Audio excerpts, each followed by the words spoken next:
Hello दोस्तों, आज आप लोगों के साथ बायो के इम्पोर्टेंट क्वेश्चन का डिस्कशन करने वाला हूं, जो आप लोग के एग्ज़ाम के पॉइंट व्यू से बहुत ज़्यादा इम्पोर्टेंट है। आपके बोर्ड एग्ज़ाम के 2 फरवरी में जो होने वाले एग्ज़ाम हैं इसमें पूछे जाएंगे। देखिए, ये इंटरमीडिएट के 12वीं क्लास के क्या है, तो 15 प्रश्न है जो बोर्ड एग्ज़ाम में पूछे जाएंगे। ठीक है, इसको आप ध्यान से देखिएगा। इसको मैं पूरी तरीके से एक्सप्लेन करने की कोशिश करता हूँ। ठीक है, चलिए पहले प्रश्न की ओर चलते हैं। पहला प्रश्न है, भ्रूणपोष की गुणिता क्या होती है। देखिए, भ्रूणपोष की गुणिता जो है ये क्या होती है, तो भ्रूणपोष की गुणिता त्रिगुणित होती है। ठीक है, जिसको हम इंग्लिश में क्या बोलते हैं, ट्रिप्लॉइड कहते हैं, त्रिगुणित। देखिए, त्रिगुणित होती है। और इसमें याद रखिएगा क्या कि गैमीट जो होता है, गैमीट जो होते हैं ये कैसा होता है, तो गैमीट जो है ये हैप्लॉइड होते हैं। ठीक है, गैमीट क्या होता है, हैप्लॉइड होता है। और दूसरा याद रखिएगा जाइगोट, जाइगोट क्या होता है, जाइगोट डिप्लॉइड होता है।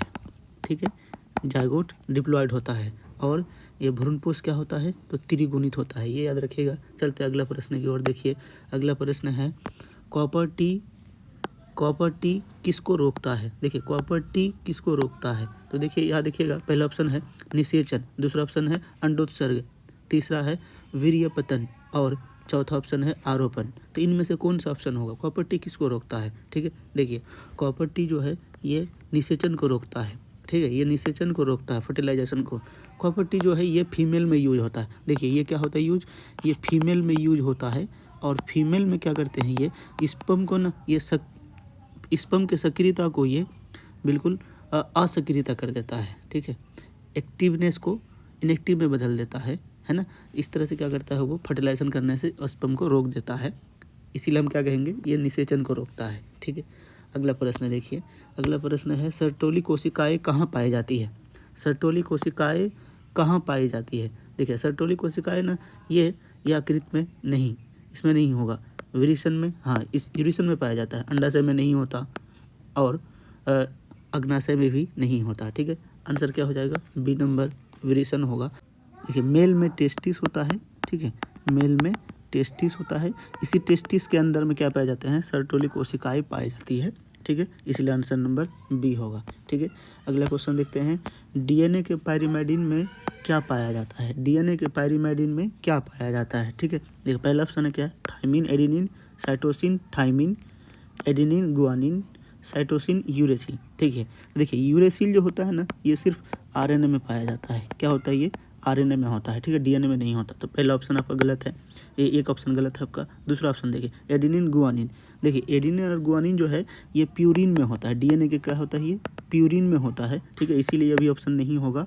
और ये ऑप्शन में क्या है, थाइमिन और एडेनिन। ठीक है, देखिए थाइमिन और एडेनिन जो है ये आपका क्या होता है, प्यूरिन में होता है, इसीलिए ये भी नहीं होगा। इसीलिए ऑप्शन नंबर क्या होगा आपका, बी सही होगा। ठीक है, बी में क्या है, साइटोसिन और थाइमिन, ये पायरीमाइडिन में पाया जाता है। ठीक है, ये पायरीमाइडिन में पाया जाता है, ऑप्शन नंबर बी सही है। ठीक है, अगला क्वेश्चन देखिए। अगला क्वेश्चन है, मेंडल के एक संकर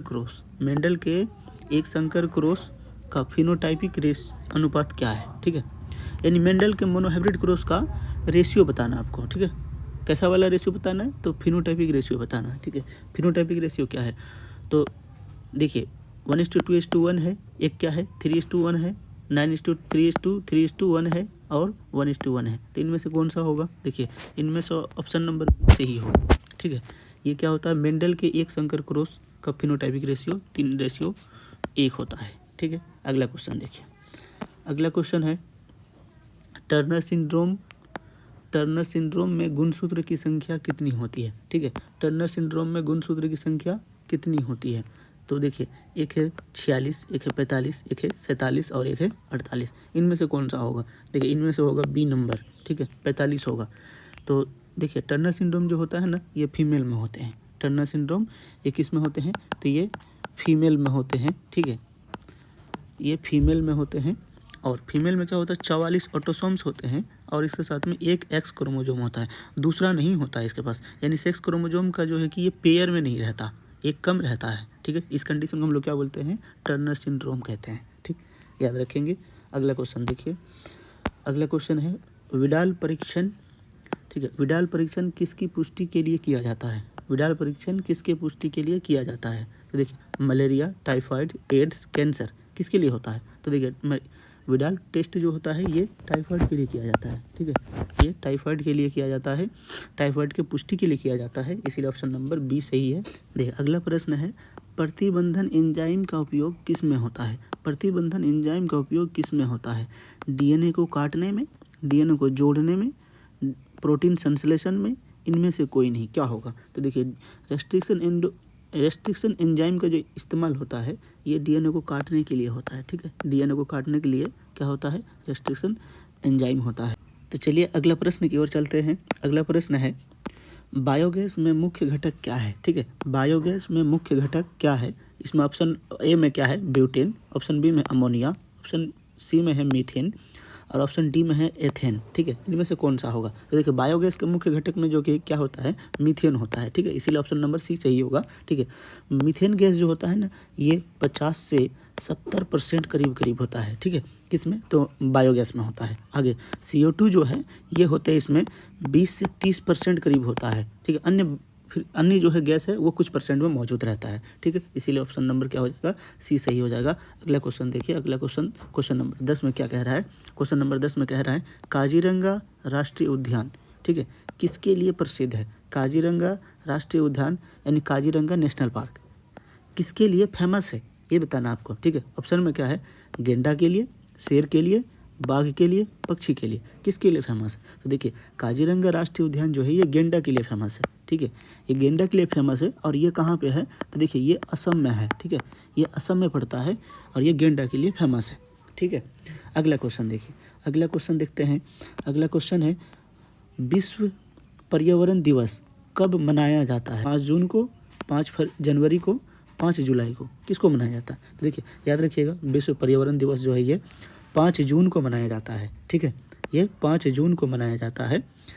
अगला क्वेश्चन देखिए, अगला क्वेश्चन है, ओजोन परत का क्षरण यानी नष्ट, ठीक है, ओजोन परत का क्षरण मुख्य रूप से किसके कारण होता है? यानी ओजोन परत जो है ये नष्ट किसके कारण होता है आपको ये बताना है, ठीक है। पहला ऑप्शन क्या है? CO2, दूसरा है CFC, तीसरा ऑप्शन है CH4, ठीक है, चौथा ऑप्शन है NO2। ये किसके कारण जो है कि ये नष्ट होता है? देखिए पृथ्वी के ऊपर आवरण जो है, आवरण में दूसरा आवरण होता है समताप मंडल और इसी समताप मंडल में O3 गैस का क्या है? लेयर है, मौजूद है, इसी को हम लोग क्या बोलते हैं? ओजोन परत कहते हैं, इसी को हम लोग ओजोन परत कहते हैं, ठीक है, इसी को ओजोन परत कहते हैं। और ये ओजोन परत किससे नष्ट होता है? तो CFC गैस के कारण नष्ट होता है, ठीक है, CFC गैस नष्ट होता है। और ये कहाँ से रिलीज होता है? तो देखिए ये रिलीज होता है आपको इलेक्ट्रिक से चलने वाले यंत्र से होता है, जैसे फ्रिज के द्वारा, इसके अलावा AC के द्वारा ये रिलीज होता है, ठीक है, क्लोरोफ्लोरोकार्बन ये रिलीज होता है, इसलिए ऑप्शन नंबर बी सही है, ठीक है। अगला क्वेश्चन देखिए, अगला क्वेश्चन, एक स्वस्थ महिला के पूरे जीवन काल में उत्पन्न कुल अंडों की संख्या कितनी होती है? देखिए 4440 या 365, ठीक है, इसमें ऑप्शन कौन सा सही होगा? तो ऑप्शन नंबर बी सही होगा, ठीक है। ये एक महिला जो है अपने पूरे जीवन काल में 400 अंडाणु को क्या करती है? एक तरह से उत्पन्न करती है, ठीक है, इसीलिए ऑप्शन नंबर बी सही हो जाएगा, ठीक है। इसके बाद अगला प्रश्न देखिए, क्वेश्चन नंबर 14 में कह रहा है मानव शुक्राणु के एक्रोजोम का निर्माण किससे होता है? मानव शुक्राणु के एक्रोजोम का निर्माण किससे होता है? ठीक है, पहला है केंद्रक के द्वारा, माइटोकॉन्ड्रिया के द्वारा, गोल्जी काई के द्वारा, राइबोसोम के द्वारा, ठीक है। इसी ऑप्शन में कौन सा सही होगा? तो देखिए ये गोल्जी काई के द्वारा होता है, ठीक है। मानव शुक्राणु का एक्रोजोम जो होता है, मानव शुक्राणु, ठीक है, मानव शुक्राणु का सबसे शीर्ष वाला भाग को हम लोग क्या बोलते हैं? मानव शुक्राणु के सबसे शीर्ष वाले भाग को हम लोग एक्रोजोम कहते हैं, ठीक है, इसको एक्रोजोम कहते हैं। और ये वाला भाग जो है ये निर्माण होता है किससे? तो गोल्जी काई से होता है, ठीक है, गोल्जी काई से होता है, इसीलिए ऑप्शन नंबर सी सही है, ठीक है। इसके बाद देखिए अगला प्रश्न, देखिए अगला प्रश्न क्या है? द्विनिषेचन, ठीक है, डबल फर्टिलाइजेशन जिसको इंग्लिश में कहते हैं, द्विनिषेचन किसकी विशेषता है? द्विनिषेचन किसकी विशेषता है? ठीक है, शैवाल का है, अनावृत बीजी का है, आवृतबीजी का है या कवक का है, ठीक है। तो देखिए इसका सही ऑप्शन क्या होगा, सी नंबर होगा, ठीक है। सी नंबर क्या है, आवृतबीजी। एंजियोस्पर्म में क्या होता है, डबल फर्टिलाइजेशन की क्रिया होती है, ओवरी वाले भाग में होता है, ठीक है। ओवरी के अंदर में ये निषेचन की प्रक्रिया होती है और ये डबल होती है। कौन कौन सा, तो देखो एक क्या होता है त्रिसंलयन, एक क्या होता है त्रिसंलयन और दूसरा होता है संयुग्मन, ठीक है। दूसरा होता है संयुग्मन होता है, ठीक है। ये दो निषेचन होती है, ठीक है। इस दोनों निषेचन के कारण ही इसको क्या कहा जाता है, डबल फर्टिलाइजेशन होती है। ये एंजियोस्पर्म में होता है। एंजियोस्पर्म को हम लोग क्या कहते हैं, फ्लावरिंग प्लांट भी कहते हैं। एंजियोस्पर्म को हम लोग फ्लावरिंग प्लांट भी कहते हैं, ठीक है।